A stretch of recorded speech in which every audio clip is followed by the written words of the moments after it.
최근에 네. 트럼프가 네. 전기차 IRA 가지고 시비 거는 거 들어본 적 있으십니까? 최근에 연초까지만 해도 막 IRA 폐지하네, 뭐 네. 전기차는 중국에서나 만들게 하겠네 막 떠들어댔었는데 네. 왜 갑자기 없어졌을까요? 미국 자동차 시장 올해 괜찮을 것 같다, 그렇게 분석들을 하고 있거든요. 그런 것들 감안해서 보신다고 하면은 올해 전반적으로 나쁠 것 같지는 않습니다. 다만 유념하셔야 되는 건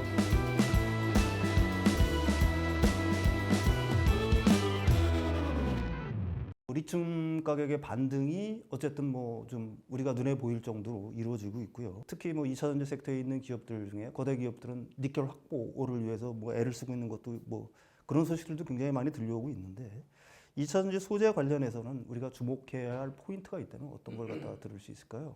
일단 소재의 어떤 가격 전반은 바닥은 확인이 됐을 것 같다. 그러면 이게 바닥이 확인됐다 그러면 가장 그 재고의 평가손을 크게 받던 양극재 업체 같은 경우도 작년 4분기가 실적적인 측면에선 가장 안 좋았을 것 같다.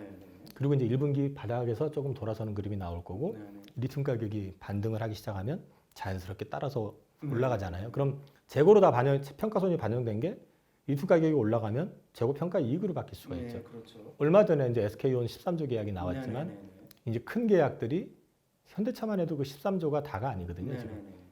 추가로 그거보다 훨씬 많은 수량이 지금 예고가 돼 있는 상태고, 그다음에 도요타라든지 혼다라든지 그다음에 다른 회사들 같은 경우도 추가 계약의 가능성은 지금 열려 있는 상태이기 때문에 이런 것들 좀 모멘텀은 좀 1분기 지나면서 조금씩 타지 않을까, 그렇게 좀 기대를 하고 있고, 그렇게 보면은 상반기보다는 하반기가 소재업체 전반이 좋아지는 그림이 나올 거고, 동박 같은 경우도 지금 작년에 최악의 구간을 이제 거치고 지나왔는데, 동박 역시 FEOC 규정상으로 보면 핵심 광물로 지정이 돼 있고 대신에 보조금은 아직 결정이 안 났어요.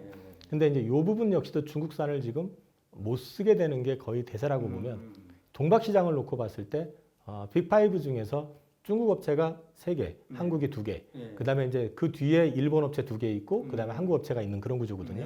결국은 이 시장 역시도 자연스럽게 정리가 될 가능성이 높다. 그러면 전체적으로 우리가 알고 있는 뭐 양극재, 음극재, 그다음에 분리막, 뭐 전해액 이런 쪽들이 지금 실적은 안 좋은데 시간이 가면서 좋아지는 그림이 나올 것 같다. 그래서 상반기보다는 하반기가 실적이 좋아진다고 하면 주가 역시도 지금 1분기보다는 2분기가 더 나아지는 그림이 나오지 않겠느냐, 저는 그렇게 기대하고 있습니다. 2차 전지 시장에서 가장 큰 리스크를 갖다가 트럼프 리스크로 꼽는 사람들이 많아요. 그게 뭐 그런 소음, 저는 뭐 소음이라고 생각을 하는데 개인적으로는 그런 소음들이 좀처럼 뭐 잦아들고 있지는 않은 것 같은데, 미국 대선의 향방, 그다음에 트럼프 리스크에 대해서는 어떻게 생각하고 계십니까? 그 앵커님 최근에 트럼프가 전기차 IRA 가지고 시비 거는 거 들어본 적 있으십니까? 최근에? 최근에 없습니다. 최근에 없죠. 예. 왜 없을까요? 그 연초까지만 해도 막 IRA 폐지하네, 뭐 전기차는 중국에서나 만들게 하겠네 막 떠들어댔었는데 왜 갑자기 없어졌을까요? 선거 때문이거든요. 이제 본선을 준비하고 있는 상태지. 본선을 준비한다는 얘기는 상대가 바이든인 거고, 그럼 바이든하고 어떤 식이든 간에 표를 이제 놓고 싸워야 되잖아요. 근데 원래 저 전미 자동차 연합 노조가 지지를 하게 되면은 그쪽이 거의 이겼었거든요. 근데 해필이면 요번에 바이든하고 틀어지는 줄 알았더니 트럼프가 손을 내밀어도 쳐다도 안 보고 바이든하고 손을 잡았잖아요. 대신에 이제 연비 관련된 거, 그다음에 이제 그 전기차 시장 침투율을 약간 좀 완화시켜주는 역할을 좀 해주긴 했지만, 결국 이 얘기는 트럼프는 결국 표를 중심으로 움직였던 사람이기 때문에, 물론 공화당이 화석연료를 베이스로 하잖아요. 석유재벌들 뭐 이런 쪽. 트럼프가 된다고 하면은 아무래도 민주당보다는 이쪽을 조금 완화시키려고 하겠죠. 보조금을 줄인다든지 뭐 여러 가지 연비 규제를 완화한다든지 그럴 수는 있다고 보지만 이미 너무 멀리 왔고 큰 그림을 바꿀 수는 없다고 일단 보고 있고요. 트럼프가 지금 선거 자금난에 봉착했다는 기사 많이 보셨잖아요. 물론 소송 때문에 이제 그동안 후원을 다 안 했었는데 이번에 뭐 이제 상장한 그 개인 트윗 같은 거, 그게 이제 이번에 상장하면서 돈을 얼마 벌었네 어쩌네 하고 있는데, 주 법원에서 아마 저기 공탁금이 원래 우리나라 돈으로 5천억 가까이 되는 걸 갖다 절반 정도만 공탁하게끔 허용을 해주긴 한 것 같습니다. 그러니까 공화당을 후원하는 쪽에서 이제 모금운동 같은 거에서 지원해 줄 것 같기는 해요. 근데 거기서 보면 풀린 줄 알겠지만 형사재판이 걸린 게 있는데 거기는 재판이 진행이 되거든요. 이제 그거는 얘기를 들어보니까 그 재판 같은 경우는 주 4일을 법원 출석을 해야 된다는 거죠. 일단 약간 좀 그게 진행이 된다 그러면 선거 운동하는데 어쨌든 애를 먹을 수밖에 없는 구간이다라는 거. 그다음에 바이든이 약했었던 거는 그동안에 현직 대통령이고 민주당은 상대가 없었잖아요.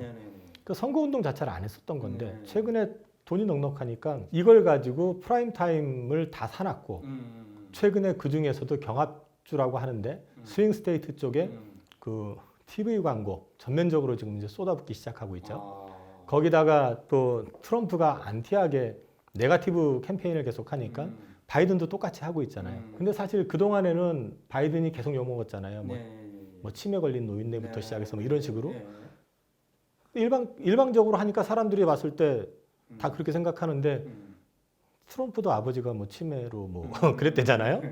그러니까 이제 자기도 움찔하는 상황이 발생이 된 거고 최근에 여론조사 한 거 보면 스윙 스테이트에서 이 바이든 쪽이 많이 올라왔고 그 중에 3개는 오히려 바이든 쪽이 앞서는 것 같고 약간 열세인 쪽도 지금 상당히 많이 올라온 것 같고요. 그 유권자 등록돼 있는 유권자 말고 실질 투표 의사를 가진 유권자를 대상으로 했을 때는 오히려 바이든이 앞서는 걸로 나왔거든요.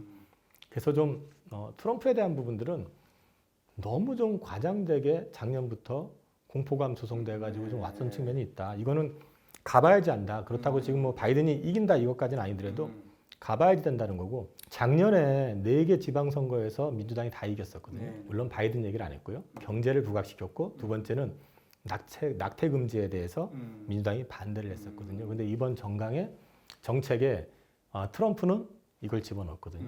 저는 좀 이해가 안 되는 게 오늘 기사를 보니까 그 사람이 뭐 미국을 위대하게 어쩌고 하면서 성경을 판다고 하는데 그렇게 문란하게 살아놓고 나서 왜 성경을 팔면서 그걸 또 왜 사줘가면서 하는지 참 거기도 참 재밌더라고요. 여기 보니까. 그렇긴 하지만 어쨌든 이 이슈 자체가 특히 여성 유권자들한테 이제 어필하는 그 효과가 차이가 크기 때문에 결코 뭐 트럼프가 이긴다라고 단정 못 진다. 이긴다 하더라도 앞서 말씀드린 그런 이슈들에다가 그 스윙 스테이트 가운데서도 보면은요. 한 6개 스윙 스테이트 중에서 오하이오, 테네시, 조지아, 켄터키 이 4개가 지금 공화당이 다 갖고 있거나 아니면 상원 하원 의원이 있거나 주지사가 있거나 공화당하고 다 연루가 된대. 여기에 다 공장이 들어가 있잖아요. 우리나라 2차 전지 배터리 업체들이 거기 다 들어가 있죠. 거기 다 들어가 있거든요. 근데 거기서 갑자기 뭐 생각을 바꾸면 그러면 거기 당장에 연루되어 있는 주지사나 상하원 의원들의 입장도 그렇지만 이게 트럼프가 모든 걸 다 이렇게 쥐고 흔들 수 있는 상황은 아니다라는 거죠. 그래서 이런 부분들에 대해서는 좀 너무 과대평가되어 있는 측면이 있다. 너무 거기에 흔들릴 필요는 없을 것 같습니다. 그렇다면 향후 2차 전지 관련 투자에 있어서 우리가 주목해야 될 어떤 포인트나 주의할 점이 있다면? 저는 좀 일단 계속 말씀드리는 게 막연한 환상은 갖지 말자. 그리고 전방업체 컨퍼런스 콜은 매 분기마다 하니까 반드시 체크하시라. 지금 사실 테슬라 버벅거리는 이유 중에 하나가 1분기 컨퍼런스 콜도 그랬고 작년 4분기 때도 그렇고 제일 죽는 소리 했던 데가 테슬라였었습니다. 자기들도 아는 거죠. 가장 공격적으로 얘기했었던 데가 GM. 그리고 조금 보수적으로 얘기하면서 살짝 밟혔던 데가 포드였었고요.